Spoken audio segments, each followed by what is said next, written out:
Okay, so we are at the KTM facilities, Temecula, California, and we've snuck in, kind of. We're gonna meet up with Damon from WP Suspension. Today he's doing some stuff for us, and we're building a bike for Brownie. So we're gonna check out their facility. So hey.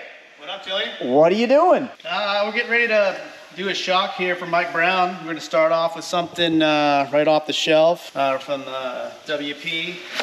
And we're gonna go right on the dyno real quick, check it out, and then we're gonna put a authorized center setting in there that we came up with here in California. So tell us who you are, since you're in YouTube land with the Dirtbike magazine subscribers. Tell us who you are and what you do. All right, cruise with me. We're gonna head on down to the dyno. I'm Damon Conkright. I've been in the, I'd say, motocross, supercross community of racing since 2002. Worked for some factory teams here and there, some privateer teams, and well, now you're saying factory teams and privateer teams. You've worked with some pretty big names through the years. So Steve Lamson, it comes to mind right away. I know that you've worked with a lot of guys at Pro Circuit. Yeah. You worked with the Tedders for a long time doing their stuff. So this isn't your first rodeo. You've been doing this for a while. We've been at it for a minute. Yeah, started off with Steve Mertens, did 2 years with him, and then Steve Lampson, and then I went to Pro Circuit and worked for Paul Carpenter, Chris Gossler, Darcy Lange, Josh Hansen. My last responsibilities there was R&D, so I did engine and exhaust development and all of like the aftermarket material that went on the bikes, like clamps and all the cool little widgets they put on the bikes. And then now you've been at WP for 3 years now? I've been in the KTM slash WP R&D department for the last almost 3 years. After the Pro Circuit, I went to Tedder for 6 years, which was a really fun experience because since we weren't on a factory team, we got to do whatever we want. So we got to do all kinds of suspension and engine packages and stuff without rules. After that, I joined the Rockstar Husqvarna team and then wrenched for Christophe Purcell and Dean Wilson. This awesome opportunity to come do this came up and had to take it. This is the shock that Brownie's going to be running on one of the bikes that we're building for him. Yep. At the two-stroke nationals this year. Yep. And so we're throwing it on dynos. You have shock dynos. The same dyno you were saying earlier runs can be set up for a fork as well. All right, he's paying attention now. Yeah, so this thing's cool. You can extend it all the way up, and you can pull it out. You can put the fork in there. This is the top of the fork, and then you put this is like that simulates a rebound adjuster. So you can either do a complete fork with this assembly here with the lug on and everything, or we do it like this because we're only dynoing the cartridge, so you have the ability so there's no seal drag, no oil, no spring, like that kind of stuff that you can really focus on your damping. We have cartridges that are assembled just for doing complete assembly. We also have another one that's assembled for just doing base valve runs only. So we got a lot of cool tools to come up with the settings for the authorized centers. So time to go, they just plug it in and go. So now how it works with WP is that you're working on stuff that naturally is a couple years ahead. Yeah. That you're coming up with settings, the fork and shock systems and stuff like that, off-road, motocross, yep. And you said you guys do some street stuff as well. How does that work? Where do all these settings go and who uses them? Okay, so I'll start from where you first dropped it. Is basically I have private track days. We'll go out there and we'll test all these motorcycles when they're in their pre-production stages, and we'll go out there and I'll use a lot of really talented riders for testing. I have Sean Lipinovich, Dennis Stapleton, Quinn Cody, we got Ryan Morris, Kurt Nicole.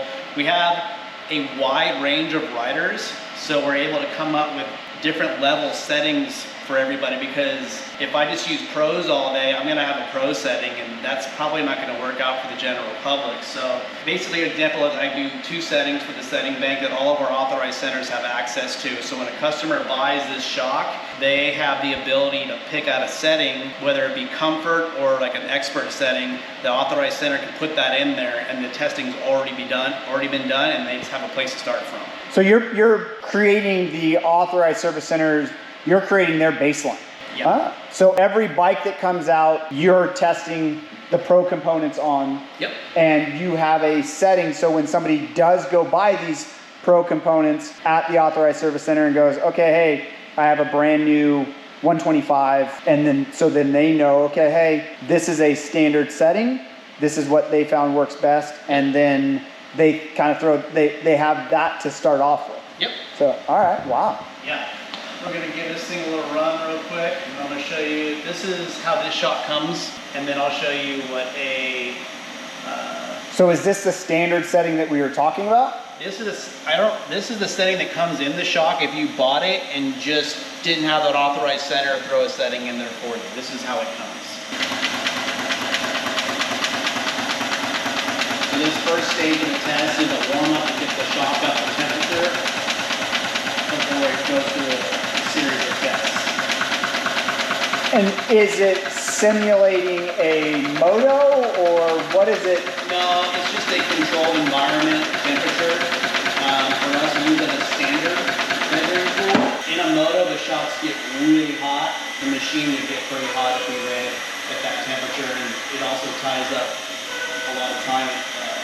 We do use these graphs and the settings to interpret, how it looks on the track, and then we make our decisions from there. And basically, honestly, the best one is rider feel. It doesn't matter what this machine says. If the rider is comfortable and he's fast, that's the setting. So this is kind of similar to a horsepower dyno. Yep. Yeah, it's good data to have and everything like that, but sometimes you're not feeling that seat of the pants results that you're getting from a dyno. In other words, the best way to put it is like sometimes what we think looks good on here doesn't work good on the track, and then when you test something and maybe you come up with a setting, you just try stuff at the track and you haven't had a chance to dyno it, you bring it back and dyno it, and you go, I would have thought that was what they were looking for. So it's a great tool because you can identify whatever you come up with at the track. We're like, let's say at the track and I have a shock that they're happy with but they're not stoked on, but we have the clickers in a certain position. I'll come back and run this shock again with the clickers in that position to see what direction the riders wanted to go with that shock. And then I'll go in and make a setting to make it operate like that with the clickers in a standard position and see if that's what they're looking for.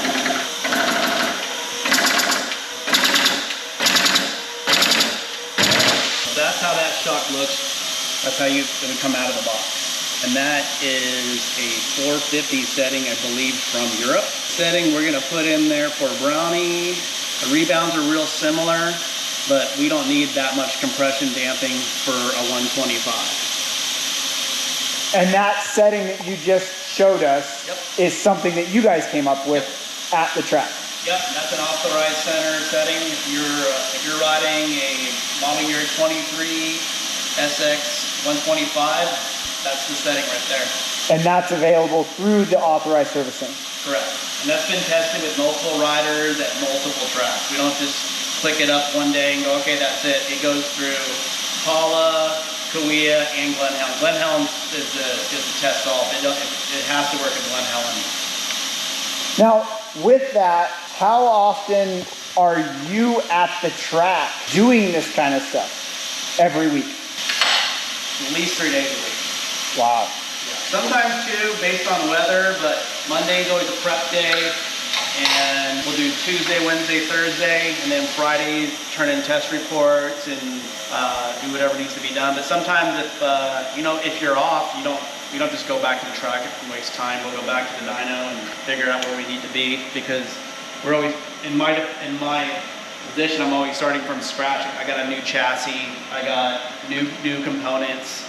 It takes a long time to get like a feel for a new chassis in the beginning, and then after you get like probably halfway through all the motorcycles, it starts to roll pretty quick, and you get going pretty pretty fast. Now, is there an average time that you're spending on each model, or like they don't?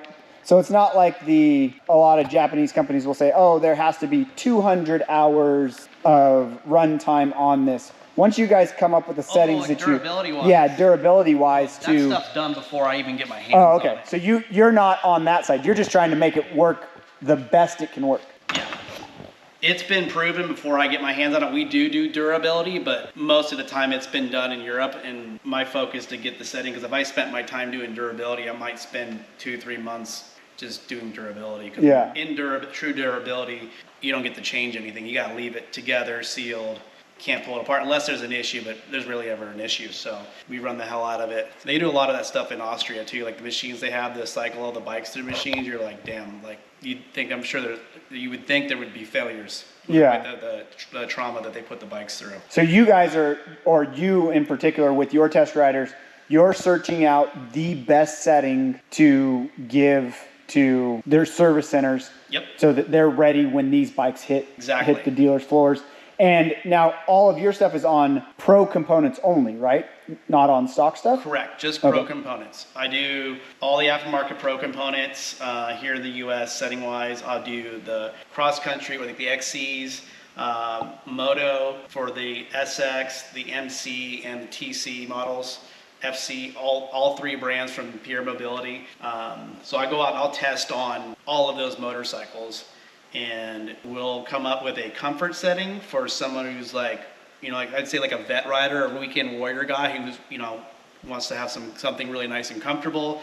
And then of course the fun parts when we do the expert settings, which is with a pro. So like we do use some of the pros to do the comfort settings, but we also always will pick somebody at the track. Like I think we used Randall Fowl, who just passed away sadly, but we used him to do some of our testing, confirmed, because he's one of those guys that would want that.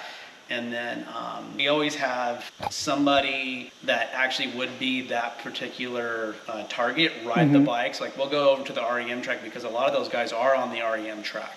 And we make sure that stuff performs on that track for those guys, because the gap's so big between somebody on a Thursday on the main track versus the guys that are going over on the vet track. Those are two different riders. Yeah. Two different Well, and the track develops completely different Totally and all different. that kind of stuff. So like I've taken stuff over there that I'm like, oh, this feels awesome, and then I go over to the REM track and I'm like, oh my god, this doesn't feel very good. Yeah, no, and we'll do the bumps same are, like, thing. big, and there's a million of them.